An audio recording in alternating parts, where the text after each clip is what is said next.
Well, I knew it wouldn't have been long before Stephen, my boy! will come out and show his true colors once again. What'd he say? Do you worry about racism if he ran for president? No. I know it exists.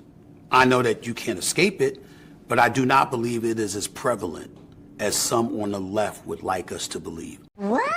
I do believe a vast majority of Americans judge you on the content of your individual character rather than the color of your skin. No, this nigga didn't. So the left is perpetuating racism in America. The Democrats basically blowing this thing out of the water. Nigga, what? And that people are going to judge you by the character and not your skin color. But wait, there's more.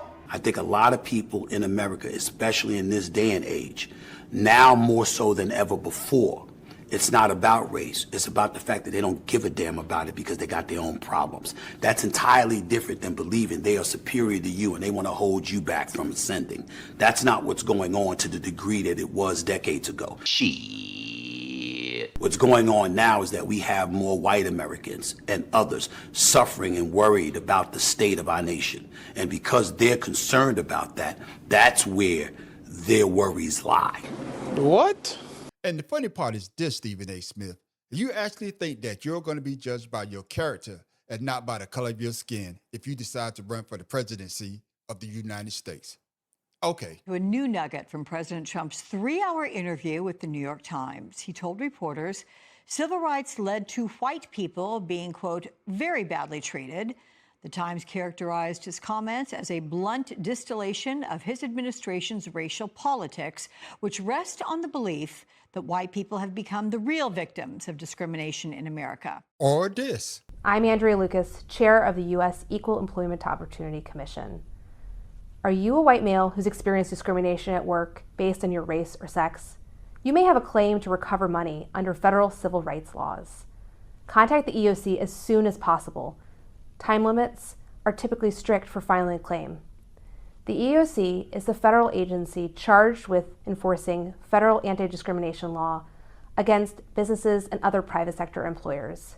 The EOC is committed to identifying, attacking, and eliminating all forms of race and sex discrimination, including against white male applicants and employees. And my new favorite. Tell me how you define white identity and what you think is being erased about white identity. Certain types of Anglo-derived culture that comes from our history. Like what? Let me think about this.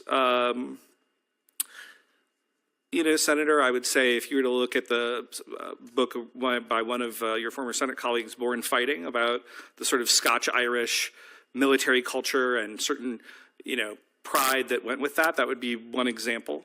Obviously, you could have sub-elements of that culture. You could have Italians, you could have Irish, and those are in many ways more distinct. You're worried about white culture. You're not worried about, you're now retreating to ethnic identity. You don't speak about ethnic identity. You speak about white identity. So tell me the values that stitch together white identity and that make it different than black identity. I would say that the white church is very different than the black church in terms of its tone and style on average. Foodways could often be different.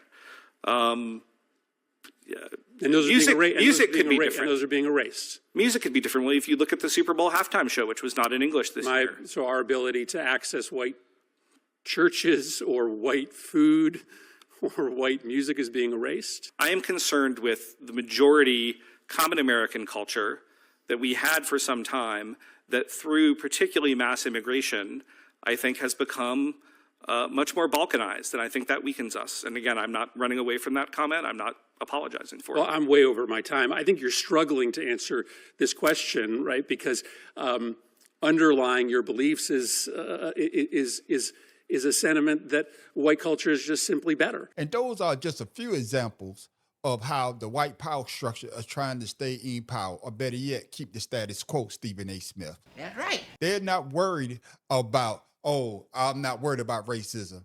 No, they're not worried about it because they're trying to stay in charge. They don't have to deal with racism.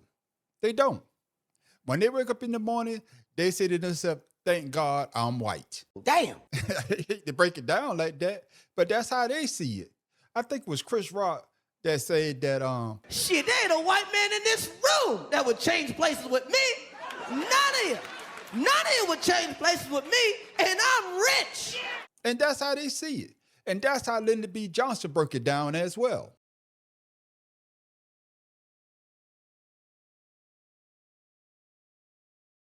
Yeah, Lyndon B. Johnson broke it down perfectly.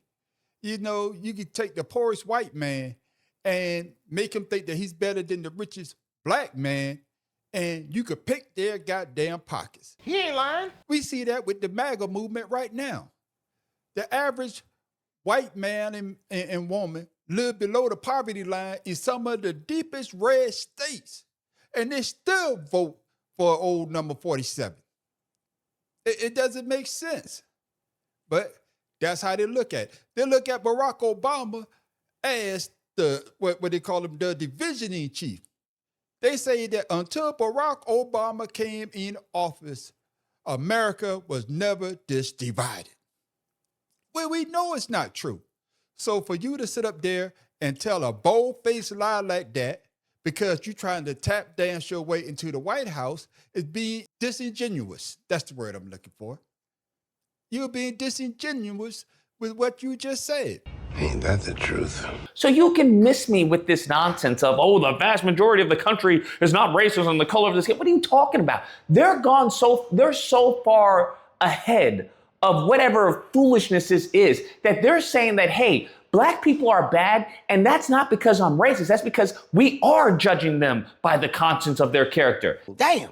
It's never been about skin color and the contents of the character. They've always determined that the color of your skin determines the content of your character. Do you understand that? Do you think that they thought that the slaves were actually really bad people? Is that what you think? Huh? Do you think that when they had their segregation laws, the racism that's going on currently, do you think that they actually believe, oh, this is a really good person? It's just the skin color. That's what it's nasty about me. That's never been the case, bro. That's never been the case. They damn you because of your skin color. Because of your melanin, you are bad. And we are the only group of people in this country that they do that to.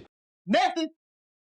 So let me know what you thought about what Stephen A. Smith and what I said as well in the video in the comments below. The man on the street wants to know.